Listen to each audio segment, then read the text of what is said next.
질문응답 먼저 받아볼까요? 편하게 질문해 주셔도 좋습니다. 네, 뒤에 있는데 마이크 전달해 드릴게요. 그 대표님이 생각하시는 네. 그 유학원 운영하시면서 네. 조금 요런 부분들은 항상 좀 말레이시아 유학을 오면은 좀 이렇게 보편적으로 겪는 좀 고충적인 부분이다. 고충이요. 예, 그런 거 있으시면 한번 이야기해 주시면 좋겠고 또 네. 왔다가 이제 또 실패하고 돌아가는 그런 케이스도 보시잖아요. 아, 그럼요. 예, 네. 이제 그런 아이들 그는 뭐 단순히 적응이 안 돼서 그렇다 이런 타기보다는 대체적으로 좀 이렇게 어떤 부분이 조금 안 맞아 실패하고 가는지 그 부분 좀. 질문이 굉장히 심도가 있으시네요. 고충들이 없다 그러면 거짓말이죠. 왜냐하면 가족끼리 분리되는 게 가장 큰 고충이에요. 네. 왜냐면 엄마가 아이만 데리고 오는 경우가 굉장히 많다 보니까 아빠랑 떨어져 있어서 아버님과 유대, 그다음에 아버님과 아빠한테 배워야 될 것들을 좀 배우지 못하는. 근데 그것들이 어느 정도 커버가 되니까 제가 말레이시아가 좀 장점이라고 말씀드려서 아버님과 떨어져 있는 게 가장 큰 고충 아닌 고충이라고 보실 수 있고, 생활적인 면에서는 생각보다 그렇게 어렵진 않습니다. 생활적인 고충은 생각보다 크지는 않아요. 그런데 학교에 있어서 방금 이건 제가 두 질문에 대해서 연속성일 수 있는데, 우리 아이한테 한 학기 만에 단기간 안에 적응을 기대하는 순간 그게 고충이 될 수도 있고, 거기서 이제 포기하고 와버리는 경우가 있어요. 우리 아이는 생각보다 1년, 2년 이렇게 적응하는데 걸려요. 그런데 왜 한 달 만에, 뭐 일주일 만에, 또는 뭐 한 학기 만에 적응을 못해? 넌 맨날 울어? 거기서 부모님이 어느 정도 격려하고 좀 강하게 나가야 되는데, 힘든 게 당연한 거야 해야 되는데, 우리 아이 마음 약해, 힘들어해, 이러면서 바로 뺏겨버리는 경우. 그래서 유학을 중도 포기하는 오는 경우에 대부분이 좀만 더 있으면 좋겠는데 시간이 좀 더 필요한데 라는 경우가 대부분이에요. 정말 이 학생이 유학과 맞지 않아서 오는 경우도 있겠지만, 정말 시간이 필요한데 뭔가 단기간 내내 우리 아이가 힘들어하는 모습 때문에 빨리 와버리는 경우가 대부분이기 때문에 학생별로 다르겠지만 생각보다 오래 걸립니다. 일주일 내내 울기도 하고요, 한 달 내내 울기도 하고 힘들다고 하기도 하고. 근데 부모님이 어떻게 친구를 만들어주고 부모님이 어떻게 영어 실력을 주입을 하겠어요. 우리 아이가 필요한 시간인 거지. 그래서 저는 부모님께 늘 당부하는데 우리 아이가 학생마다 다르겠지만 진짜 1년까지 적응이 필요한 학생들도 있습니다. 그래서 좀만 더 시간을 주십시오 라고 해요. 그런데 힘들어하는 과정에서 뭔가 그냥 적응 못해서 힘들어하는 것과 내가 괴롭힘을 받고 뭔가 불이익을 받고 그래서 힘든 건 좀 달라요. 그래서 그런 것들은 좀 체크해 주셔야 돼요. 그래서 친구간과의 관계 때문에 가끔 돌아오는 학생들도 있어요. 정말 드물지만 정말 괴롭힘을 당한다던가. 근데 말레이시아는요, 한국만큼 왕따 문화라던가 괴롭힘 문화가 별로 없습니다. 근데 가끔 이상한 학생들도 있겠죠. 그래서 그런 학생들은 바로바로 보고를 해주셔야 돼요, 학교에다가. 그래서 저희한테만 도움 필요하신 말씀해 주시면은 저희 학교 측에다 보고해서 이런 거를 교장 면담까지 해서 빨리 조치할 수 있도록 해야지, 적응이 필요하다고 해서 문제를 방치하라는 건 아니죠. 그래서 이런 것들을 좀 관리해 주셔야 되고, 그래서 고충이라고 한다면은 이런 학생들이 적응할 수 있도록 시간을 주셔야 되는데 주지 않고 중간에 돌아오는 경우, 이런 것들이 가장 크겠죠. 그다음에 가족 간에 좀 분리되어 있는 것들. 그래서 아버님들이 그래서 사업하시는 분들은 한 달에 한 번 오시는 분들도 있어요. 그 부분을 해결하기 위해서. 그래서 초반 1년에는 어느 가정이든 다 힘들다라고 보시면 되고, 나머지 생활하는 면에 있어서는 저는 크게 걱정할 부분들은 사실 없다고 생각을 합니다. 예, 한 가지 더 질문이 있는데. 네. 한국 같은 경우는 지금 학교마다 좀 애들이 이제 마음의 병이 있다든지, 아까 이제 말씀하셨던 그런 입학 시험이나 인지력 그런 기초적인 그런 테스트가 아니고, 네. 좀 학교 같은 우리나라 같은 경우 좀 보면 학교에 뭐 마음의 병이 있다든지, 좀 사실 요즘 어린 아이들도 보면 학교별로 뭐 좀 이런 소시오라든지 이런 좀 정신적으로 문제 있는 애들 사실 숨어 있는 그런 많은데, 이제 우리나라 이제 교육부에서 많이 그런 걸 모니터링을 하고 캐치를 해서 관리를 하려고 애를 많이 쓰는데, 말레이 학교 쪽에서도 이제 그런 시스템들이 좀 있는지, 아니면 아까 방금 말씀하셨던 것처럼 학부모나 학생의 그런 자발적인 조치 말고 또 학교 자체에서 평소에 어떻게 돌아가는 시스템이 있는지, 그런 게 좀 궁금합니다. 네, 솔직히 말씀드리면 국제학교이기 때문에 사기업이에요. 그래서 공기업이어서 약자들이라든가 부족한 학생들을 끌고 와야 될 의무가 국제학교는 없어요, 솔직히 말씀드리면. 그래서 그러기 때문에 아까 같은 테스트를 하는 거예요. 우리가 끌고 갈 수 있을 만한 학생만 와라, 영어 실력이 중요한 것보다는. 하지만 일부 국제학교에서는 그런 좀 부족한 학생들까지 포용할 수 있는 프로그램을 만들어 놓은 학교가 있어요. 예를 들어서 심리 상담사를 배치해 놨다든지, 아니면 특수 교육 선생님을 좀 배치해 놓는다든지, 그런 학교들이 있어요. 그런 학교들에서는 일반적인 학생들보다 약간 부족할지라도 그런 학생들을 끌고 가면서 같이 수업에 참여할 수 있도록 하고 아니면 또 방과 후라든가 아니면 특별 교육 시간에 그 학생들을 좀 더 깊이 좀 케어할 수 있는 프로그램들이 있겠죠. 그런 학교들은 많진 않아요. 좀 드물고 대신에 그런 학교들은 비용이 비쌉니다. 그냥 선생님을 한 명도 고용해서 그 학생만을 위해서 뭔가 케어가 들어가야 되기 때문에 좀 비용이 좀 더 추가가 될 수 있다는 점을 좀 참고하시면 좋을 것 같아요. 그래서 저는 또 늘 당부하는 말씀 중에 하나가 우리 아이들 상태에 대해서 좀 오픈을 해주셨으면 좋겠어요. 저희랑 상담하실 때. 숨기고 있다가요 나중에 발견되면 조치도 안 되고 학교를 그때서야 막 옮겨야 되고 막 그런 상황들이 발생하고 그러기 때문에 아이가 이런 점이 부족합니다. 아니면 이런 점이 잘합니다. 아니면 이런 좀 상태입니다. 이런 것들을 오픈해 주시면은 그에 맞는 학교를 좀 저희가 컨설팅 해드릴 수 있어요. 근데 만약에 말씀하신 뭐 좀 상황이 말레이시아 유학에서 커버하기 힘들다. 그럼 그것도 냉정하게 말씀드려요. 이런 경우에는 말레이시아 오시면 좀 더 힘들 것 같습니다. 라고 말씀드리니까 다 오픈해서 말씀해 주시면 감사하겠습니다. 네, 안녕하세요. 안녕하세요. 네. 네, 저희 딸이 지금 초등학교 1학년인데요. 초등학교 1학년이요? 네. 네. 영어 하는 거를 조금 힘들어해요. 1학년이면 당연히 한 거 아닐까요? 네, 그래서 이제 네. 여러 가지를 알아보다가 여기까지 오게 됐는데, 저는 영어 여기 처음 와서 영어 기초반이 보충반이 있는 학교가 있다라고 정보를 지금 처음 들었거든요. 네.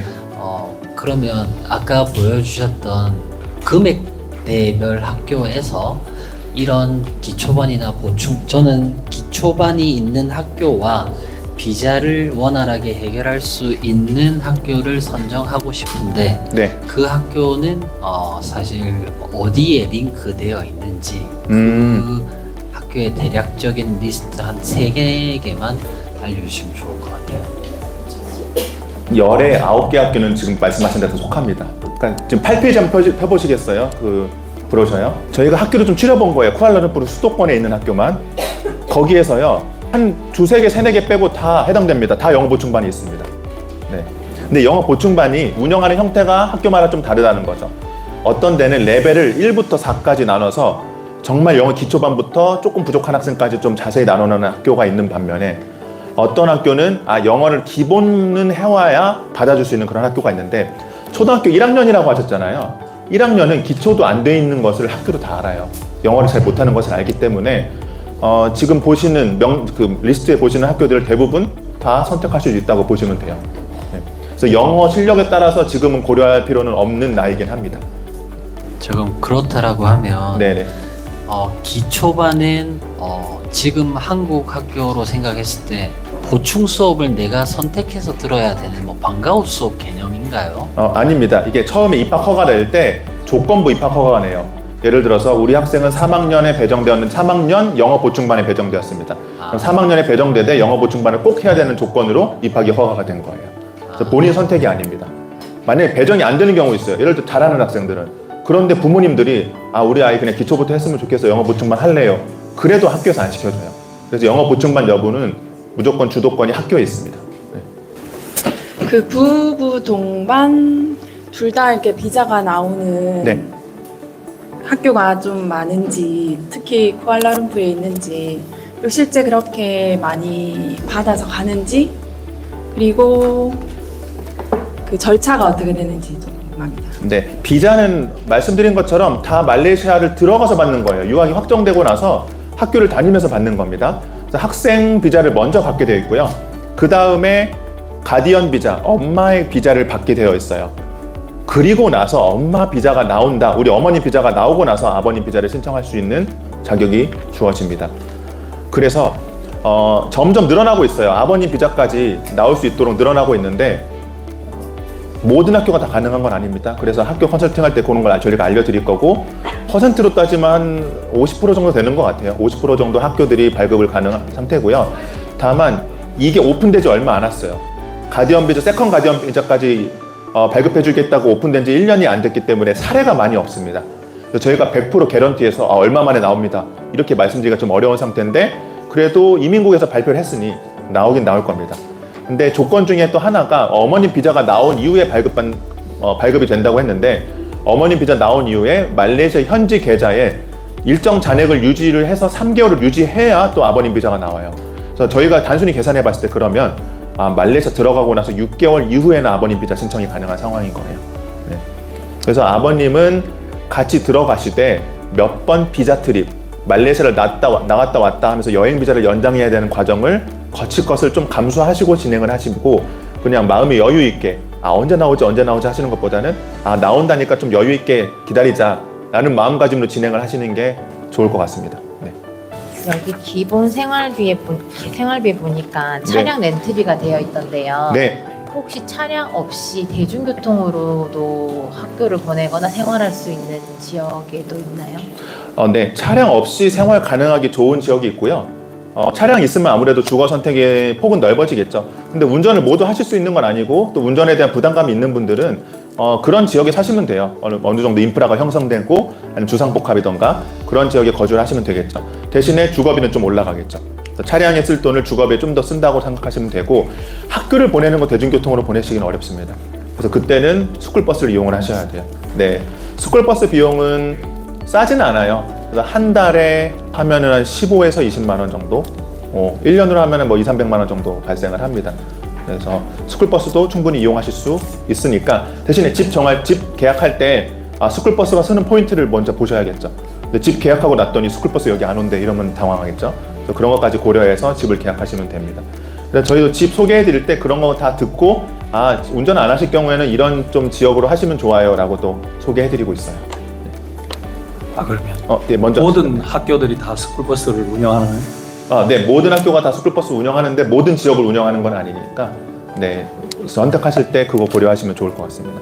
대신 스쿨버스를요 학교에서 직접 운영하는 경우도 있는데 외부 업체랑 이렇게 이제 외주를 주는 경우도 있어요.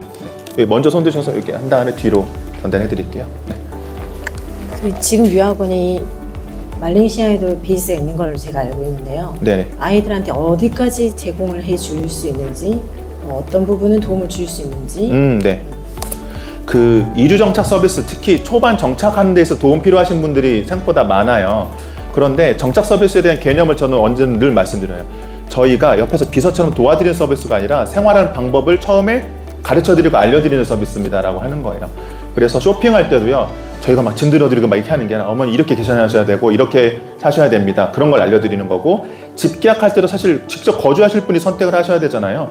그래서 이러이러한 팁을 알려드려요. 주거 선택하실 때 같이 다니면서 이런 것들은 조금 배제하시는 게 좋겠네요.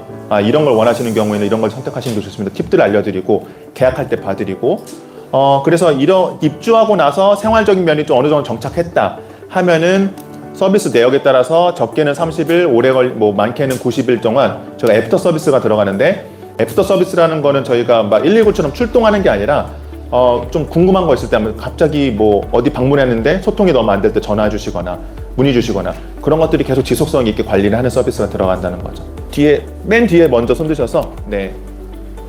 저희 아이 같은 경우는 고학년이거든요. 네. 중학생이라서 중학교 2학년이에요. 지금. 네네. 근데 이제 두 가지 궁금한 게 있는데요. 첫 번째는 이거는 이제 요즘은 가디언 비자하고 학생 비자하고 같이 동시에 넣는 데가 많다고 하는데 어떤지 그게 만약에 갭이 조금 많으면 또 요즘 제가 카페에서나 확인하면 조금 90일이 넘어갈 수도 있다. 가디언 비자 이런 것도 있고요. 그 다음에 저희 아이 같은 경우는 제가 예를 들어 주거를 얻어가지고 케어를 하는데 이제 투션을 해야 될 것 같아서 그런 경우는 혹시라도 그런 안내나 그 다음에 혹시라도 이제 제가 2년 정도 케어를 하다가 보딩을 보내면 그때는 또 온라인으로 해야 되는 건지 또 어디 찾아보니까 또 그랩 타고 이동을 한다는 경우도 봤어요. 아이들이 이제 혹시 그런 투션 문제 같은 거는 어떻게 도움을 주실 수 있는지 한번 궁금해서요. 비자는 좀 디테일하게 오늘 다 말씀드린 너무 양이 많은데 이민국에서 하는 일이기 때문에 변수가 굉장히 많아요. 그래서 현장에서 즉각 대처를 해야 됩니다. 어떤 분들은 빠르게 나오면은 말레이시아 처음에 들어갈 때 여행자 신분으로 90일 받고 들어가는데 그 안에 진행이 되기도 해요. 그런데 요즘에는 유학생들이 많다 보니까 그 90일 내에 해결이 안 되는 경우도 있어요. 학생 비자가 빨리 나와야 그 90일 내에 가디언 비자까지 넣는데 학생 비자가 2-3달 걸리면은 그 엄마는 불법 체류가 되는 거예요. 90일 넘어가니까. 그때는 스페셜 패스라는 걸 신청을 합니다. 스페셜 패스라는 거는 이민국에서 이런 가정 상황이니 엄마의 비자를 조금 더 연장을 해주겠습니다. 비용 받고. 그렇게 신청하기도 하고요. 만약에 스페셜 패스가 신청하기 조금 어려운 상황이다 하시면 비자 트립을 다녀와야 돼요. 그때그때마다 저희가 안내를 해드릴 거예요. 만약에 저희한테 비자 이런 것들을 의뢰를 하시면, 그런데 셀프로 하시겠다 그러면 그런 것들을 좀 셀프로 체크를 해주셔야 되겠죠. 그래서 가디언 비자는 늦게 나오는 경우 있어도 그것 때문에 문제돼서 막 유학이 같이 실패하고 돌아오는 경우는 이제까지 저는 한 번도 못 봤어요. 네, 그건 걱정하지 않으셔도 되고요. 출시자는 사실 과외는 저는 과외하는 거에 있어서 굉장히 사실 저 학원도 했었지만 좀 부정적인 입장이긴 해요. 그런데 과외를 하면은 도움이 되는 그래도 나이가 있어요. 그게 중학생부터긴 해요. 중학생은 과외를 우리 성적 잘 내야 돼 하는 것보단 영어가 안 되고 좀 아직까지 부족하다 보니까 학교의 모든 프로그램을 따라가기 위해서 영어를 좀 해주면은 사실 좋긴 하죠. 그래서 아이의 주거지를 선택할 때부터 과외나 학원이 되는 지역으로 보시는 분들도 계세요. 너무 외곽으로 가면은 과외 선생님 구하기도 힘들고 학원도 없으니까. 그래서 학교가 어디 갈지, 뭐 주거지가 어디 갈지는 뭐 아직 나중에 정하겠지만 그것도 고려해서 정하시면 좋을 것 같아요. 예를 들어서 내 주거지가 여기 있는데 바로 연계된 상가에 바로 학원이 있다. 그러면 학원 다니면 되는 거고요. 그게 안 되면 과외 선생님을 구해야 되는데, 과외 선생님은 구하는 또 업체들이 있어요. 과외 컨설팅을 하는 과외 선생님 연결해드리는, 거기에 원하는 것들을 쭉 말을 하면요. 예를 들어서 여자였으면 좋겠다, 뭐 어떤 과목에 가르치고 어떤 성향이었으면 좋겠다, 이런 것들을 쭉 디테일한 걸 말하면은 거기서 추천하는 과외 선생님을 3-4명, 4-5명을 프로필을 보내줘요. 그럼 그 선생님과 트라이얼 수업을 해보고 맞는다 그러면 그 선생님은 계속 가는 거고, 그 선생님이랑 안 된다 그러면 다른 선생님도 연계해드리고, 이런 과외 선생님을 연결하는 또 업체들이 있습니다. 그래서 그것도 소개해드릴 수 있습니다. 그래서 과외는 그렇게 진행이 된다고 보시면 좋을 것 같고요. 기숙사로 들어가면은 사실 그런 분들도 많이 계세요. 1-2년만 같이 동반하다가 저는 계속 있을 수 없으니 아이는 기숙사로 들어가고 싶어요 하는 분들도 있어요. 그때는 처음부터 아예 기숙사에 있는 학교로, 기숙사까지 있는 학교로 보시는 게 좋겠죠. 통학도 가능하고 기숙사까지도 가능하고. 왜냐하면 지금 중2면은 말레이시아 들어가면 9학년 내지 10학년이에요. 유학할 수 있는 마지막 학년이에요. 그런데 그때서야 기숙사에 있는 학교로 옮긴다 나중에. 그럼 그때는 너무 이제 늦었겠죠. 처음부터 기숙사까지 있는 학교로 보시면 되고, 기숙사 생활하면서 과외는 보통 온라인으로 많이 해요. 네, 나왔다가 하는 거 보통 일 아니기도 하고, 학생 혼자 내보내는 것도 사실 쉽진 않습니다. 다만 학생 혼자 나가서 학원을 갈 수 있는 그런 학교도 있어요. 예를 들어서 선웨이 국제학교라든가 캐나다 커리큘럼 국제학교는 학생 혼자 외출하는 걸 가능하게 하고 도심에 있기 때문에 학원가가 가까워요. 그런 데는 마음 놓고 이제 본인이 또 알아서 학원을 갈 수 있게끔 하는 학교도 있습니다. 근데 대부분은 보통 온라인 과외로 진행한다고 보시면 돼요. 네. 그 앞에 또 아까 손 드셨는데, 그렇죠? 네. 쿠알라룸푸르 국제학교 리스트는 대부분 유치원부터 있던데, 네. 여기서 말하는 유치원이 5살부터인지 아니면 뭐 3-4살부터도 갈 수 있는 데가 있는지. 학교마다 조금씩 다른데요. 네. 4세부터 그러니까 만 3세, 4세도 가능합니다. 네. 가능한 학교들이 근데 학교도 꽤 많아요. 네. 많아요. 네. 그래서 지금 2025년이니까 2021년생 정도부터는 유학 보낼 수 있어요. 그런데 학교 측에 입학할 수 있는 것과 비자가 나오는 것도 별개 얘기예요. 네. 유치원이 있더라도요, 어떤 지역은 비자를 만 7세부터 내주는 학교도 있어요. 지역이 있어요. 그래서 이런 경우에는 우선 첫 번째 학교에 유치원이 만 4세 반이 있어야겠고, 3세 반이나 또 그 지역이 만 4세까지 비자를 내줄 수 있는 지역이어야 돼요. 예, 얘기 잘 들었습니다. 네, 감사합니다. 저는 할아버지 입장에서 네. 이 며느리와 손녀를 보내는데 아까 네. 안전하다라는 얘기를 하셨습니다. 그렇죠. 그 치안 문제가 전 세계적으로 우리나라만큼 안전한 곳이 없다고 생각이 들어요. 그렇죠. 네. 그래서 지금 쌤 말씀이 안전만 강조를 하셨는데 어느 정도 이 안전함을 치안이 유지가 되는지 좀 알고 싶네요. 우선은 한국 사람의 생활 패턴에서는 굉장히 한국만큼 안전하다고 말씀드릴 수 있는데, 예를 들어서 너무 시골에 갔는데 혼자 시골길을 밤늦게 걷거나 그런 것들은 안 되겠죠. 한국도 범죄가 계속 뉴스에 보면 나오는 것처럼 말레이시아도 범죄가 없지는 않습니다. 근데 하지만 기본적으로 말레이시아는 좀 보수적인 나라예요. 그러니까 무슬림 국가거든요. 근데 무슬림에 대한 인식이 저희는 안 좋은 것들이 많잖아요. 좀 극단적이고. 근데 말레이시안 무슬림들은 이렇게 중동 무슬림과 다르게 좀 순해요. 그래서 그들은 그들끼리만 무슬림 믿지 저희한테 권하는 것도 없고, 그 다음에 무슬림 문화가 강조되는 것도 없어요. 그래서 기본적인 무슬림 문화가요, 저도 오기 전에는 무슬림에 대한 편견이 있었는데 갔더니 굉장히 보수적이고 뭔가 조용하고 남에게 피해 주려고 하지 않고 그런 것들이 있어요.